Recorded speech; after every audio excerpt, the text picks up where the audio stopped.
میرے سسر روز میرے شوہر سے میری شکایتیں لگاتے تھے۔ کبھی کہتے کہ بہو نے میرے کپڑے ٹھیک سے نہیں دھوئے، کبھی کہتے کہ آج کھانے میں نمک تیز ہے، تو کبھی کہتے بہو نے آج مجھے چائے بنا کر نہیں دی، بہو بہت لاپرواہ ہے، اسے تو اپنے ساس سسر کا کوئی خیال ہی نہیں ہے۔ حالانکہ یہ سب جھوٹ تھا، میں سسر کا ہر کام اچھے طریقے سے کرتی تھی۔ سسر کی ان باتوں پر میرے شوہر کو غصہ آ جاتا، وہ مجھے مارنا شروع کر دیتے۔ جب میرا شوہر مجھے مارتا تو میرے سسر آ کر اپنے بیٹے کو ڈانٹنا شروع کر دیتے اور مجھے سینے سے لگا کر کہتے کہ یہ میری بیٹی ہے، تمہاری ہمت کیسی اسے مارنے کی۔ میں حیران ہوتی کہ سسر کا یہ سب کرنے کا کیا مقصد تھا۔ ایک روز سسر نے مجھے ایک ہوٹل میں بھیجا اور کہا کہ آج بچوں کو اسکول کی بجائے اس ہوٹل سے لے آنا ہے۔ میں ہوٹل گئی تو وہاں ایک آدمی نے مجھ سے بدتمیزی کرنے کی کوشش کی۔ میں روتے ہوئے بچوں کو لے کر گھر آ گئی، مگر گھر میں قدم رکھتے ہی میرے سر پر آسمان ٹوٹ پڑا۔ میرا نام ندا یاسین ہے۔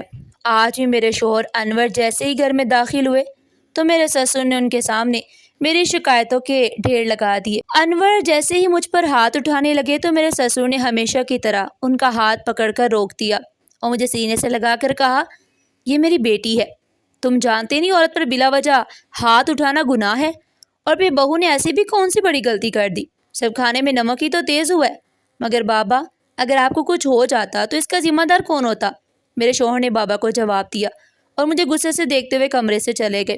میں آنسو بہاتے ہوئے رو رہی تھی، تب میرے سسر نے کہا، بہو فکر نہ کرو، میں اسے سمجھاؤں گا، اندر جاؤ اور اپنے شوہر کے ساتھ کھانا کھا لو، انور کا غصہ ٹھنڈا ہو جائے گا۔ میں انور کے لیے کھانا لے کر کمرے میں گئی اور میز پر رکھ دیا، پھر کان پکڑ کر معافی مانگنے لگی۔ انور مجھے دیکھ کر مسکرانے لگے اور میرا ہاتھ پکڑ کر اپنے پاس بٹھا لیا اور کہنے لگے، آؤ میرے ساتھ بیٹھ کر تم بھی کھانا کھا لو۔ ہم دونوں کھانا کھانے لگے تو میں نے انور سے کہا، آپ جانتے ہیں کہ میں ایسی لاپرواہی کبھی نہیں کرتی، میں نے بابا کے کھانے میں نمک کم ہی رکھا تھا، مجھے نہیں پتا وہ تیز کیسے ہو گیا، پھر میں جان بوجھ کر ایسا کیوں کروں گی، خاص طور پر اس وقت جب آپ کی امی اپنے بیمار بھائی کے پاس گئی ہوئی ہیں۔ انور کہنے لگے، وہ تو ٹھیک ہے، مگر یہ تم نے پہلی بار غلطی نہیں کی، اس سے پہلے بھی بابا تمہاری بہت شکایتیں کرتے ہیں۔ انور کی بات سن کر میں حیران رہ گئی کہ آخر ہر بار مجھ سے ہی غلطی کیسی ہو جاتی ہے۔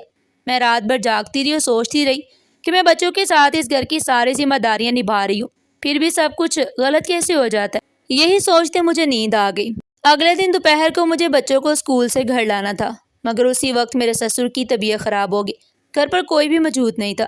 میں بابا کو ہاسپٹل لے جانا چاہتی تھی، مگر بابا کہنے لگے، بہو تم ڈاکٹر کو یہیں بلا لو، میری اتنی ہمت نہیں کہ ہاسپٹل جا سکوں، کہیں راستے میں کچھ نہ ہو جائے۔ میں نے فوراً فون کر کے بابا کے فیملی ڈاکٹر کو بلایا، انہوں نے آ کر دوائیں دی اور ایک انجیکشن لگایا، جس سے بابا کچھ دیر کے لیے سو گئے اور ان کی طبیعت پہلے سے بہتر لگنے لگی۔ تب جا کر میرے دل کو کچھ سکون ملا۔ مجھے ڈر تھا کہ بابا پھر سے میری شکایت لگا کر مجھے مارنا پڑوا دیں۔ اچانک میری نظر گھڑی پر پڑی تو دوپہر کے 3 بج رہے تھے۔ مجھے احساس ہوا کہ بچے اسکول میں انتظار کر رہے ہوں گے، ان کی چھٹی تو 12 بجے ہو گئی تھی۔ میں دروازے تک ہی پہنچی تھی کہ وہاں گاڑی میں انور کے ساتھ دونوں بچوں پر میری نظر پڑی۔ میرا دل زور زور سے دھڑکنے لگا۔ جب انور اور بچے گھر میں داخل ہوئے تو بچے بہت زیادہ ڈرے ہوئے تھے اور رونے لگے۔ میں نے انہیں چپ کروایا، مگر اتنے میں انور مجھ پر غصے سے برس پڑے اور کہنے لگے، حد ہوتی ہے لاپرواہی کی، تم بچوں کو لانا کیسے بھول گئی؟ اگر اسکول سے میڈم کی کال نہ آتی تو مجھے بھی یقین نہ آتا۔ بچے پورے 3 گھنٹے اسکول میں اکیلے بیٹھے رہے۔ انور مجھ پر ہاتھ اٹھانے ہی والے تھے کہ میرے سسر بول پڑے، بیٹا غصہ کرنے سے پہلے اس کی پوری بات تو سن لو، یہ کیوں نہیں آئی؟ پھر بابا نے کہا کہ میری طبیعت اچانک خراب ہو گئی تھی اور گھر پر کوئی موجود نہیں تھا، تو بہو نے بروقت ڈاکٹر کو گھر بلا لیا اور میری دیکھ بھال کرتی رہی، اسی وجہ سے اسے وقت کا اندازہ نہیں رہا۔ انور نے کہا، اگر ایسی بات تھی تو یہ مجھے ایک کال ہی کر دیتی، میں جا کر بچوں کو لے آتا، مگر لاپرواہی تو اس سے ہوئی ہے، میں کئی دنوں سے دیکھ رہا ہوں، نہ جانے اس کا دھیان کہاں رہتا ہے۔ میں حیران تھی کہ آج بابا نے میری شکایت نہیں لگائی تھی، بلکہ مجھے انور کے غصے سے بچا لیا تھا۔ اچانک ایک رات میرے موبائل پر ایک نئے نمبر سے کال آنے لگی۔ اس وقت فون اٹھانا مناسب نہیں تھا۔ تم فون اٹھاتی کیوں نہیں ہو؟ انور نے نیند میں مجھ سے کہا۔ میں گھبرا کر فون بند کر کے سو گئی۔ صبح جب میں اٹھی تو جلدی جلدی گھر کے کام کرنے لگی اور بچوں کو اسکول کے لیے تیار کرنے لگی۔ تبھی انور نے میرا فون بند دیکھا اور پوچھا، رات کو کس کا فون تھا؟ میں نے کہا، امی کا فون تھا، وہ کہہ رہی تھی کہ ماموں کی طبیعت زیادہ خراب ہے اور انہیں واپس آنے میں ابھی کچھ دن اور لگ جائیں گے۔ انور نے اس وقت تو میری بات پر توجہ نہیں دی، مگر اب روز آدھی رات کو انہیں نمبروں سے کالیں آنے لگی اور میں گھبرا کر فون بند کر دیتی۔ اب تو بےہودہ پیغامات بھی آنے لگے۔ میں سوچا کہ اس بارے میں اپنے دیور ذیشان سے بات کروں۔ شام کو میں ذیشان کے پاس گئی اور کہا مجھے تم سے ایک ضروری بات کرنی ہے۔ وہ بولا بھابھی سب خیریت تو ہے نا؟ میں نے اسے کال اور پیغامات کے بارے میں سب کچھ بتا دیا اور اپنا فون اسے دے دیا۔ پھر کہا بس یاد رہے اس بارے میں تمہارے بھائی کو کوئی خبر نہیں ہونی چاہیے۔ ذیشان نے کہا بے فکر رہے۔ ایک طرف میں اس مسئلے کی وجہ سے پریشان تھی تو دوسری طرف پچھلے کچھ دنوں سے میری ننند حرین روز کالج سے شام کو گھر واپس آتی تھی اور صبح یہ کہہ کر جاتی تھی کہ آج اضافی کلاس ہے، مجھے دیر ہو جائے۔ وہ نہ جانے کس نئی مصیبت میں مجھے ڈالنے والی تھی۔ گھر کے سارے معاملات میرے ہاتھوں سے نکلتے جا رہے تھے۔ ایک دن میں نے اپنی ساس کو کال کر ان کی واپسی کے بارے میں پوچھا تو وہ افسردہ ہو کر کہنے لگی میرے بھائی کی طبیعت بالکل ناساز ہے اور اس وقت میں اپنے بھائی اور بھابھی کو اکیلا چھوڑ کر نہیں آ سکتی۔ کچھ دیر بعد انہوں نے فون بند کر دیا۔ ایک روز میں اکیلے کمرے میں بیٹھی سب کچھ سوچ رہی تھی کہ اسی وقت بابا نے دروازہ کھٹکھٹایا اور کہا کہ بہو میں اندر آ جاؤں۔ میں نے جلدی سے سر پر دوپٹہ اوڑھ لیا اور کہا بابا آ جائیے، اگر کوئی کام تھا تو آپ مجھے بلا سکتے۔ بابا مسکرانے لگے اور میرے پاس بیٹھ کر مجھے سمجھاتے رہے اور دل جوئی کرتے ہوئے کہنے لگے میں تمہارے ساتھ ہوں اور انور سے آج کے بعد جھگڑا کرنے کی کوئی ضرورت نہیں۔ میری طرف سے تمہیں اجازت ہے کہ وہ جب تمہارے ساتھ غلط کرے تو تم اس کے خلاف کھڑی ہو سکتی ہو۔ اگر وہ میرا بیٹا ہے تو تم بھی میری بیٹی ہو۔ بابا کی باتیں سن کر میں حیران ہوتی۔ ایک طرف تو میری شکایتیں لگاتے تھے اور دوسری طرف میرے خیر خواہ بن جاتے تھے۔ اتنے میں انور کے چلانے کی آوازیں آنے لگی۔ میں جلدی سے دوڑی اور جا کر دیکھا تو میری نند حرین پر انور ہاتھ اٹھا رہے تھے۔ میں نے کہا انور آپ کیا کر رہے ہیں؟ جوان بہن پر ہاتھ اٹھانا کون سی بہادری ہے؟ مگر انور الٹا مجھ پر ہی برس پڑے اور کہنے لگے یہ روز کالج سے دیر آتی ہے اور تم نے کبھی اسے پوچھنا بھی گوارا نہیں کیا اور الٹا اسے بچاتی رہی ہو۔ یہ روز کس لڑکے سے ملنے جاتی ہے؟ یہ سنتے ہی بابا کی طبیعت بھی خراب ہونے لگی۔ ہم سب فوراً ان کی طرف بھاگے اور انہیں دوا دی۔ حرین اپنے کمرے میں چلی گئی تو انور غصے سے مجھ پر برسنے لگے اور کہنے لگے سارا قصور تمہارا ہے، اگر تم پہلے مجھے بتا دیتی تو یہ سب نہ ہوتا۔ کچھ دن بعد دوسری طرف ذیشان نے مجھے میرا فون واپس کر دیا اور کہنے لگا اب کوئی غلط کال نہیں آئے گی بھابھی، آپ بالکل فکر نہ کریں۔ مگر چند دن بعد وہی غلط کالوں کا سلسلہ دوبارہ شروع ہو گیا اور میں ڈر کی وجہ سے اپنے شوہر سے کچھ نہ کہہ سکی۔ اگر انور کو اس بارے میں پتہ چل جاتا تو وہ الٹا مجھ پر ہی شک کرتے۔ ایک رات بار بار کال آ رہی تھی۔ میں نے غصے میں فون اٹھا کر کمرے سے باہر چلی گئی۔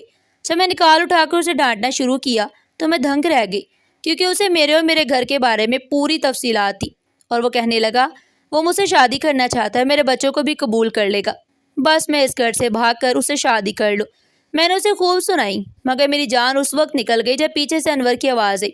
میں نے گھبرا کر کال کاٹ دی اور کہا یہ امی کی کال تھی، میں انہیں سے بات کر رہی تھی۔ انور نے حیرت سے پوچھا رات کی اس وقت امی کو کال کرنے کی کیا ضرورت ہے؟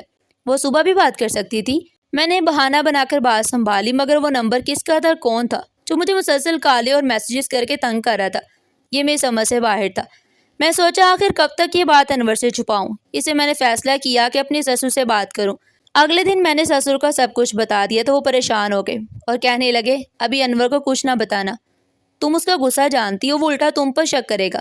میں نے اپنا سم بدل لیا مگر پھر بھی وہی نمبر مجھے مل گیا اور مجھے یوں لگتا جیسے وہ میرے ہر لمحے سے واقف ہو۔ ایک دن میں بچوں کو لینے اسکول گئی تو راستے میں اسی شخص نے فون کر کے دھمکی دی کہ اگر میں اسے ہوٹل میں نہ ملی تو وہ بچوں کو نقصان پہنچائے گا۔ میں گھبرا گئی اور جب اسکول پہنچی تو بچے وہاں نہیں تھے، کسی نے اسکول کارڈ دکھا کر انہیں پہلے ہی لے لیا تھا۔ میں پریشان ہو کر اپنے دیور ذیشان کو فون کرنے لگی مگر اس کا نمبر بن جا رہا تھا اور انور کو میں اس وقت کچھ نہ بتا سکتی تھی۔ اسے میں نے ہمت کر کے اپنے سسر کو فون کیا تو انہوں نے کہا کہ تم فوراً ہوٹل جاؤ، بچے وہاں ہیں اور تم سب سنبھال لینا، میں تمہارے ساتھ ہوں۔ میں ہوٹل پہنچی تو وہ شخص بچوں کے ساتھ موجود تھا۔ اس کے چہرے پر نقاب تھا اور وہ مجھ سے ایسے بات کر رہا تھا جیسے مجھے پہلے سے جانتا ہو۔ بچوں کے ہاتھے میں چاکلیٹیں تھی اور وہ کہنے لگا تم میری ہو جاؤ۔ پھر اس نے بچوں سے کہا جو میں کہوں وہی کرنا۔ میں بچوں کو لے کر واپس آ گئی لیکن گھر پہنچتے ہی میرا دل ڈوب گیا کیونکہ گھر میں سب موجود تھے اور سب کی نظریں مجھ پر تھی۔ پھر اچانک انور نے مجھے تماچا مارا اور میرے سامنے تصاویر رکھ دی۔ وہ میری اس شخص کی جعلی تصاویریں تھیں۔ سب نے مجھے مجرم سمجھ لیا۔ ذیشان نے بھی کہا کہ میں نے اسے جھوٹ کیوں بولا۔ میری ساس نے بھی تانا دیا اور میرے سسر نے بھی کہا کہ تصویریں دیکھ کر وہ مجھے بے قصور نہیں سمجھ سکتے۔ انور نے مجھے گھر سے نکال دیا۔ میں بچوں کے ساتھ وہاں سے نکل آئی اور اپنے میکے آ گئی جہاں میری بوڑھی ماں کے سوا کوئی نہیں تھا۔ وہ بھی بیمار تھی اور کچھ دن بعد وہ بھی دنیا سے چلی گئی۔ اب میرے پاس وہ خالی گھر تھا اور میں اکیلی رہ گئی۔ کوئی بھی عورت سب کچھ برداشت کر سکتی ہے مگر بدنامی کا ایسا داغ جو اس کے دامن پر لگ جائے وہ کبھی نہیں بھول سکتی، چاہے وہ اس کا شوہر ہی کیوں نہ ہو۔ میں روتے پیٹتے صدمے میں دن گزارنے لگی۔ انور نے مجھے طلاق دے دی اور میری زندگی ختم ہو چکی تھی۔ پھر میں نے ایک اسکول میں ٹیچر کی نوکری شروع کر دی کیونکہ بچوں کی ذمہ داری میرے سر پر تھی۔ اب میں نے بچوں کی خاطر اکیلے جینا سیکھ لیا اور اپنی ویران زندگی کو آگے بڑھانے کی کوشش کر رہی تھی۔ 6 مہینے بعد ایک دن میرے گھر کے دروازے پر دستک ہوئی اور جب میں نے جا کر دیکھا تو میں چونک پڑی۔ دروازے پر میرا دیور ذیشان کھڑا تھا اور اس کے ساتھ ایک وکیل بھی تھا اور اس کے ہاتھ میں کچھ قانونی کاغذات تھے۔ وہ اندر آیا، مجھ سے کہنے لگا، بھابھی کیسی ہیں آپ اور بچے کہاں ہیں؟ وہ کیسے ہیں؟ یہ سن کر میں نے منہ موڑ لیا اور کہا، آج تمہیں اپنی بھابھی اور بچوں کی یاد آ گئی؟ وہی بچے جن کے بارے میں تم لوگوں نے کہا تھا کہ وہ تمہارے خاندان کا خون نہیں ہے اور میں ایک بد کردار عورت ہوں۔ یہ سن کر ذیشان رونے لگا اور کہنے لگا، بس کرے بھابھی، اللہ تعالیٰ نے آپ کے دل کی آہ خالی نہیں جانے دی اور ہم سب نے اپنی غلطیوں کی سزا بھگت دی، خاص طور پر انور بھائی نے۔ ذیشان کے منہ سے اتنے عرصے بعد انور کا نام سن کر میں تڑپ اٹھی۔ میں نے آنسو پوچھتے ہوئے کہا، کہاں ہیں وہ؟ کیسے ہیں؟ بولتے کیوں نہیں تم؟ خاموش کیوں کھڑے ہو؟ ذیشان روتے ہوئے کہنے لگا، بھابھی وہ اپنی آخری سانسیں لے رہے ہیں اور ہاسپٹل میں ہیں، ان کی حالت بہت خراب ہے اور وہ آپ سے اور بچوں سے آخری بار ملنا چاہتے ہیں۔ میں بچوں کو لے کر فوراً ذیشان کے ساتھ ہاسپٹل کے لیے روانہ ہو گئی۔ راستے میں ذیشان نے بتایا کہ اس دن بھائی نے آپ کو طلاق نہیں دی تھی، میں نے انہیں روک لیا تھا اور طلاق واقعی نہیں ہوئی تھی، مگر آپ جا چکی تھی۔ جب میں ہاسپٹل پہنچی تو انور کو دیکھ کر میری جان نکل گئی۔ وہ ICU میں انتہائی تشویشناک حالت میں تھے۔ مجھے بچوں کو دیکھ کر انہوں نے ہاتھ جوڑ کر اشارے سے معافی مانگی اور پھر آنکھیں بند کر لی۔ میں روتی چیختی رہی مگر انور مجھے اور بچوں کو ہمیشہ کے لیے چھوڑ کر جا چکے تھے۔ پھر ذیشان نے بتایا کہ یہ سب ان کے سسر کا کیا دھرا تھا۔ اصل میں انور بھائی ان کی حقیقی اولاد نہیں تھے، انہیں بچپن میں امی اور بابا نے گود لیا تھا۔ ان کے اکثر والدین بہت دولت مند اور بااثر لوگ تھے اور ان کی ساری جائیداد اور دولت انور بھائی کے نام تھی۔ امی اور بابا نے دولت کے لالچ میں انہیں پالا تھا، مگر ان کے اکثر والدین کی وصیت کے مطابق شادی کے بعد وہ جائیداد صرف ان کی بیوی یا بچوں کے نام ہو سکتی تھی، کسی اور کے نام نہیں۔ اسے جب انور بھائی نے پسند کی شادی کی خواہش ظاہر کی تو سب نے مخالفت کی۔ بابا ہرگز راضی نہیں تھے کیونکہ وہ اپنے بھائی کی بیٹی سے ان کی شادی کرنا چاہتے تھے تاکہ دولت خاندان میں ہی رہے، لیکن انور بھائی نے آپ کو پسند کر لیا اور ان کی ضد کے آگے سب کو جھکنا پڑا۔ شادی کے بعد بابا نے آپ کے ساتھ وہ سب کچھ جان بوجھ کر کیا تاکہ بھائی کی نظروں میں آپ کو برا ثابت کر سکے اور آپ کو گھر سے نکلوا کر ان کی دوسری شادی اپنے خاندان میں کروا سکے۔ اسی لیے انہوں نے آپ اور بھائی کے درمیان چھوٹی چھوٹی غلط فہمیاں پیدا کی۔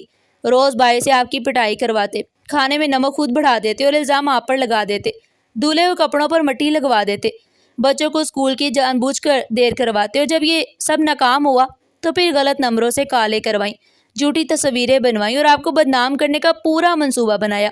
وہ آپ کے سامنے آپ کی خیر خواہ بنتے رہے اور پیچھے سے یہ سب کرتے رہے۔ جب بھائی کو ان تمام باتوں کا پتہ چلا تو گھر میں بہت بڑا جھگڑا ہوا۔ بابا بھی غصے میں آ گئے۔ جھگڑے کے دوران ان کی طبیعت خراب ہو گئی اور وہ گر کر بے ہوش ہو گئے۔ ڈاکٹر نے بتایا کہ وہ ہمیشہ کے لیے کومے میں چلے گئے ہیں۔ یہ سب سن کر مجھے بہت دکھ ہوا کہ بابا نے لالچ میں آ کر اپنے ساتھ کیا کر لیا۔ اس کے بعد بھائی غصے میں گھر سے نکلے اور آپ کو اور بچوں کو گھر واپس لانے آ رہے تھے، مگر راستے میں ان کی گاڑی کا ایکسیڈنٹ ہو گیا اور وہ اس حالت میں پہنچ گئے۔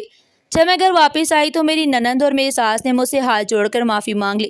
میرے سسر چارپائی پر بے یار و مددگار پڑے تھے۔ میں انور کو دل سے معاف کر چکی تھی اور ہم سب نے مل کر نئی زندگی کا آغاز کیا۔ انور کی وفات کے بعد میں نے دوسری شادی نہیں کی۔ وقت گزرتا گیا اور آج اس بات کو کئی سال گزر چکے ہیں۔ میں نے اپنے بچوں کی شادیاں کر دی ہیں۔ میری بہویں اور داماد میری بہت عزت کرتے ہیں۔ بچوں نے مجھے عمرہ اور حج بھی کروایا۔ میرے سسر اسی طرح چارپائی پر پڑے پڑے دنیا سے رخصت ہو گئے۔ اللہ تعالیٰ کی لاٹھی بے آواز ہوتی ہے۔ انسان کو اس کے اعمال کی سزا اکثر اسی دنیا میں مل جاتی ہے۔ ناظرین، آپ کو ہماری آج کی کہانی کیسی لگی؟ کمنٹ سیکشن میں اپنی قیمتی رائے کا اظہار ضرور کیجیے گا اور اس طرح کی مزید سبق آموز کہانیاں سننے کے لیے چینل کو سبسکرائب کریں، ویڈیو کو لائک کریں اور زیادہ سے زیادہ شیئر کریں۔ پھر ملتے ہیں ایک نئی اور سبق آموز کہانی کے ساتھ، تب تک کے لیے اللہ حافظ۔